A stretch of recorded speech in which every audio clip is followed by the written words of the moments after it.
Weilà raga, come state ragazzi? Welcome back to the Zero to Hero Italian Grammar Series here on the Weilà Tom YouTube channel, where we're beginning with the most basic concepts in Italian and gradually working our way up to the most advanced material. Today, we're going to be covering the famed section called Reflexive Verbs. Okay, let's head on straight over to the whiteboard, and we're going to be talking about Verbi Riflessivi. All right, this is also known in English as reflexive verbs. However, we don't have, is that how you spell reflexive? I can't remember how to spell it in English. We don't have reflexive verbs in English. Reflexive, there we go. Reflexive verbs, that's what we call them in English. Cool. All right, verbi riflessivi, reflexive verbs. What is a reflexive verb? Simply put, it's when the subject is also the object. So if you've seen our videos on indirect and direct object pronouns, you'll be very familiar with this language. If you haven't seen those videos, I'll be linking them down below. You can also just find them on my channel. So what is a reflexive verb? When the subject, which is the person that carries out an action in a sentence, is also the object. This is when someone does something onto oneself. That's the idea. When one does something onto, or unto, I think you can also say unto oneself. I may have made a mistake there. It might be unto. Yeah, it might be that. When you're doing something onto oneself. Okay, but we're not going to get too caught up in English right now. Let's just focus on the Italian. So please forgive if I made that error, if it's in English, if it's very glaring and stands out to you. When someone does something onto oneself. Okay, so this is something that we have in Italian that we don't have in English, and we use reflexive pronouns. There's a certain category of verbs that you just have to memorize, and they always end in si. That's how you can sort of know if a verb is reflexive or not. So let me show you some examples of reflexive verbs. Okay, so here's just like a little bit of a list you can sort of memorize. We have svegliarsi. That means to wake oneself up. We have alzarsi. That means to get oneself up. Sedersi, for one to sit oneself down. Chiamarsi, that is to call oneself, like how you're named, we say in English, for example, to how one is named, what they call themselves. Chiamarsi, we can say lavarsi, for one to wash oneself. We could also say, want to leave it here for now? I think we'll leave it here for now. We could also do ricordarsi, for one to remind oneself of something. We also have dimenticarsi. Dimenticarsi, but a part of me is thinking maybe ricordarsi and dimenticarsi are called reciprocal reflexive verbs, where it's basically you're just taking a regular old verb and making it reflexive. No, I think ricordarsi and dimenticarsi are also reflexive. But anyway, I think this is a good place at least to begin. So you can even just look up a whole list online, 20 of the most common reflexive verbs in Italian, for example. I think I may even have something on my blog. So anyway, let me show you how we just conjugate these verbs in the present tense, because once you have that as your framework, you basically have got the whole lesson, all right? And then we'll do some passato prossimo. Let's do svegliarsi. That's my favorite reflexive verb. That's what I use all the time when I'm teaching. So we're going to look at svegliarsi. Svegliarsi. I think we also have sbagliarsi. Yeah, for one to make a mistake. Sbagliarsi. The reason why I thought of that is because I distinctly remember learning the pronunciation for SB and SV. So when we say svegliarsi, it's a zv, svegliarsi. It's not svegliarsi. It's not like that. It's zv, svegliarsi. SB is zb, like that. Sbagliarsi. Sbagliarsi. Not sb. It's not sb, it's zb. I hope that makes sense. It probably sounds funny, but that's pronunciation for you. We do a lot of repetition of funny sounds. Okay, so svegliarsi in the present tense. How do we conjugate it? This is clearly an are verb, an are verb, so it's just going to follow the standard are verb conjugations. The only thing that's different is we're going to be putting pronouns before them. But I'm just kind of throwing us right into it. Ci sto tuffando dentro, or ci stiamo tuffando dentro, which means we're just going to dive in. We're just dipping ourselves, dumping ourselves, plunging ourselves right into it, okay? And then we can break it down. So we have mi sveglio. That means I wake myself up. Ti svegli. You wake yourself up. Lui or lei si sveglia. He or she wakes him or herself up. Noi ci svegliamo. We wake ourselves up. Voi vi svegliate. You all wake yourselves up. And finally, loro si svegliano. Si svegliano. They wake themselves up. So what did we do here? We simply took the verb svegliare and we conjugated it in the present tense just as we would any verb. Just like that. The O, I, A, llamo a te ano verb endings. And then I used these reflexive verb pronouns. They look just like our object pronouns. The only difference is for the third person singular and plural, we use si. So if you've seen our lesson on direct and indirect object pronouns, this is not going to look like all foreign concepts. It's pretty straightforward. So I'm going to write that rule, though, just so you have it in front of you instead of verbally. So the rule, what you do is first conjugate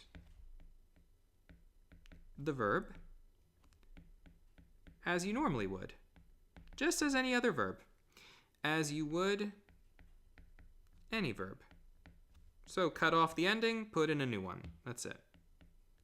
Second, add the corresponding or appropriate corresponding, I hope I wrote that right, corresponding reflexive pronoun in front. That's always important. The pronouns, just like the object pronouns, they love to go in front of the verb they have something to do with. And there you have it. Those are your rules. Now, if you want to include the subject pronouns as well, just like I was talking about, I was sort of verbalizing it as I said them, as I wrote them, you can do that. But I don't like to include them when I'm doing reflexive verbs because I think it's too many pronouns. But I'm just going to show it to you, okay? Io, tu, lui, lei, noi, voi, loro. So could you technically say io mi sveglio? Absolutely. But it's so redundant because you have io, meaning I, mi, meaning myself, sveglio, meaning I wake up. So it's like, okay, we got the message, you woke yourself up. Good for you, But it would just be for emphasis, okay? It would just be for emphasis. So what I'm going to do is put them in parentheses, okay? Io, tu, lui, lei, noi, voi, loro. All right? I would just focus on the reflexive pronouns. I think that's just going to make your life a whole lot easier. So let's put some sentences together, okay? Because a verb can be used in a reflexive way and also in a non-reflexive way. It just depends on the context. Very similar to a verb like dire, for example, when we're talking about direct and indirect object pronouns.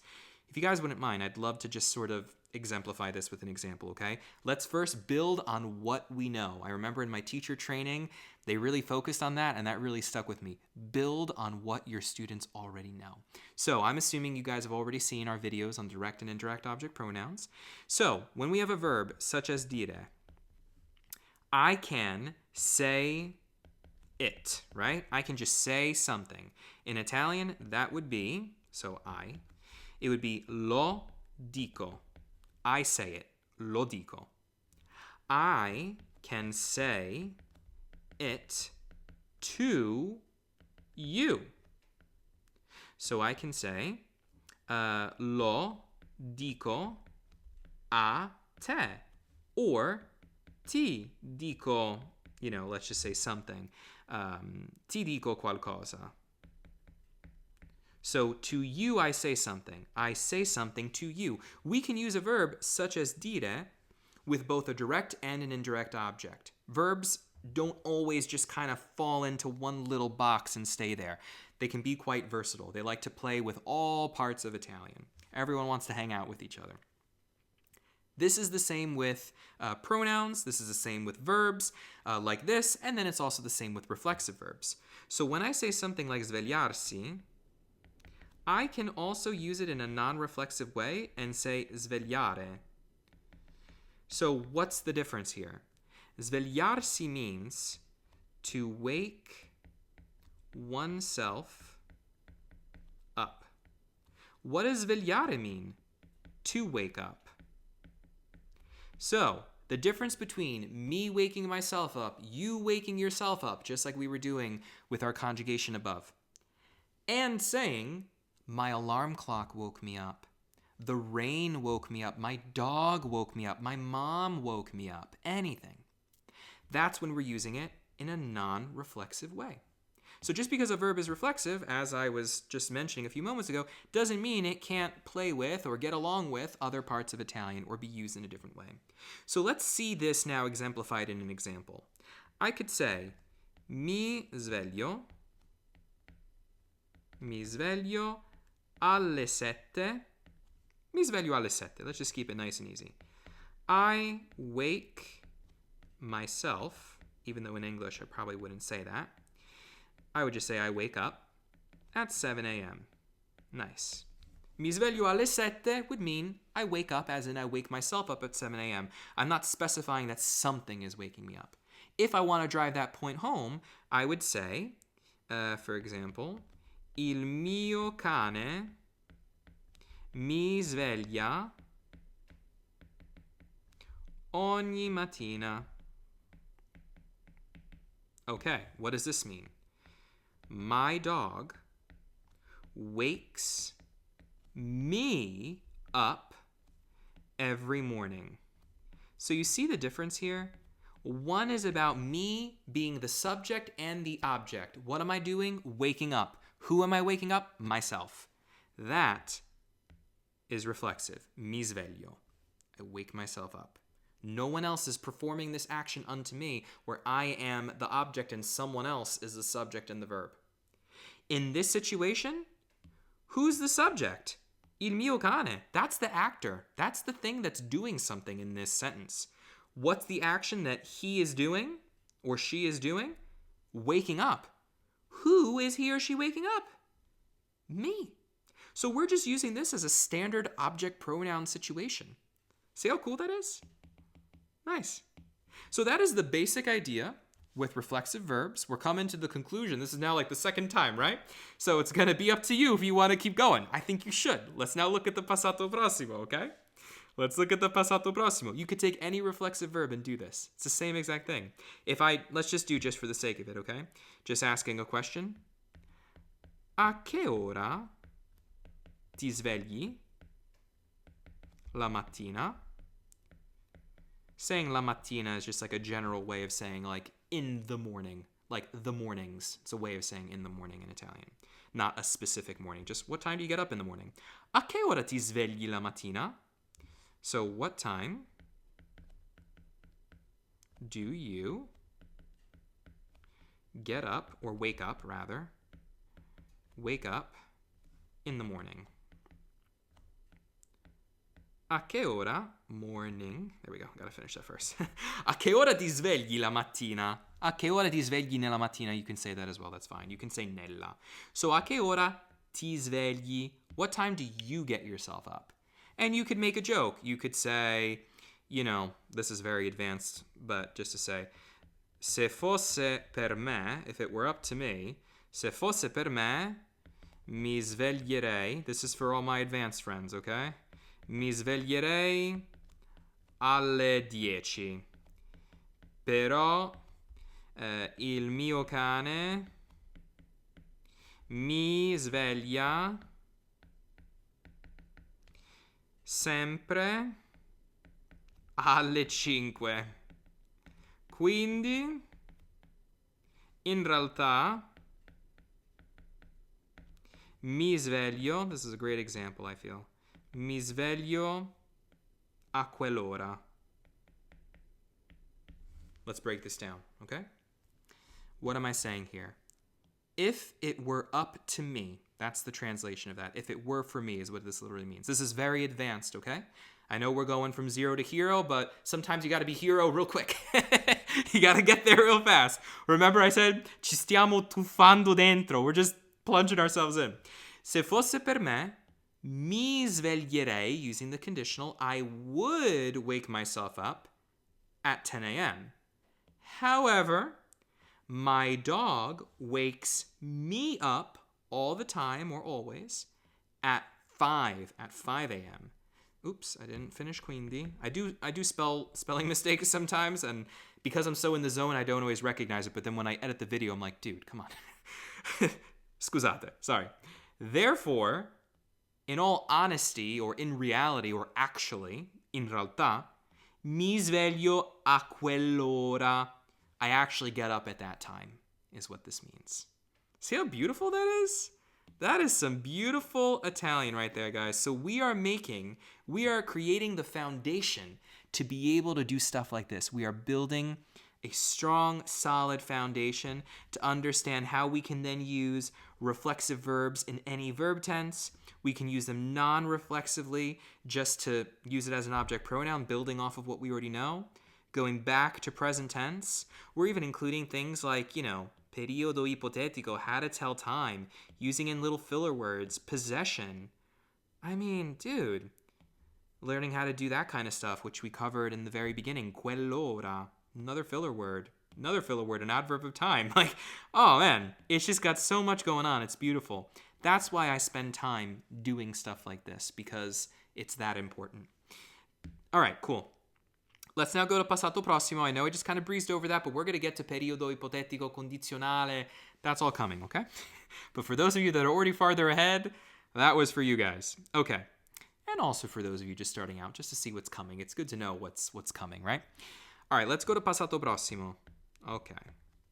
Passato prossimo is pretty easy with reflexive verbs. I'm just going to call them with ref verbs, okay? Pretty straightforward. The only thing you need to remember is that they all take essere, okay? Reflexive verbs use essere as their auxiliary verb. What does that mean? This means, you know what's coming. Pay attention to what? To gender and number. We have to do gender and number agreement, okay? So let's take a look at what that looks like. Let's just take svegliare once again, and we're just going to conjugate it full on out as a reflexive verb in the passato prossimo, so svegliarsi, okay? So let's do svegliarsi once again. This is now in the passato prossimo. The only thing that's going to change, the first thing that's going to change, is we're now going to be including the auxiliary verb essere. It's going to go before the main verb of svegliare. So, mi sono svegliato. If the person were female that's saying mi sono svegliato, I woke myself up, they'd have to say mi sono svegliata, okay? With an A at the end. The tu form, ti, sei, svegliato, or svegliata, okay? I'm going to fix this very annoying thing that always happens with the eyes, okay? Now, lui si è svegliato. This is going to be the lui form, okay? I'm just going to put it in parentheses because it's ending in an O, so it's only referring to a male. Then we're going to have lei si è svegliata, only ending in an A because it's referring to lei. Then we're going to have ci siamo svegliati, or svegliate if it's male, or if it's a group of females. Vi siete svegliati, or svegliate. Yet again, depends if the group is mixed, just boys or just girls. And then finally, loro si sono svegliati, or svegliate. Loro si sono svegliate.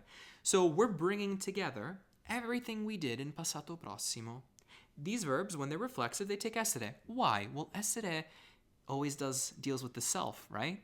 So even though the translation is I woke up or I have woken up when we're saying mi sono svegliato, what does this mean?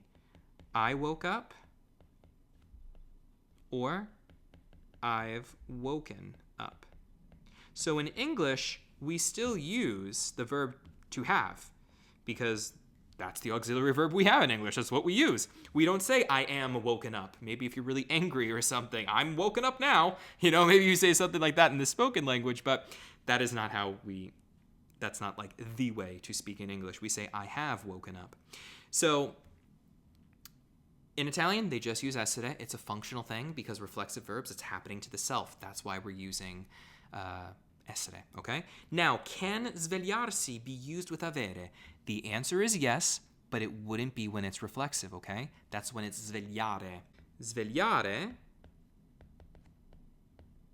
when we're not being reflexive, okay? Just svegliare in the passato prossimo. What do? Ho svegliato. Hai svegliato. This is not reflexive. This is just normal passato prossimo. Ha svegliato. I think I can fit it. Let's see. Abbiamo svegliato. Avete svegliato. For a minute I thought I was saying sbagliato. They sound so similar. Hanno svegliato. So this is always the person who's doing the waking is waking someone else because it's not reflexive. So if I said, for example, tu mi hai svegliato. This means you woke me up. And someone could say, scusa, non volevo svegliarti. Sorry, or my bad, I didn't want, I think I spelled volevo wrong, V-O-L-E-V-O. Hello, what happened there? Non volevo. I didn't want to wake you. Scusa, non volevo svegliarti. Sorry, I didn't want to wake you. This is using the imperfect. This is using the passato prossimo. This is all passato prossimo, but not reflexive. And this is passato prossimo reflexive.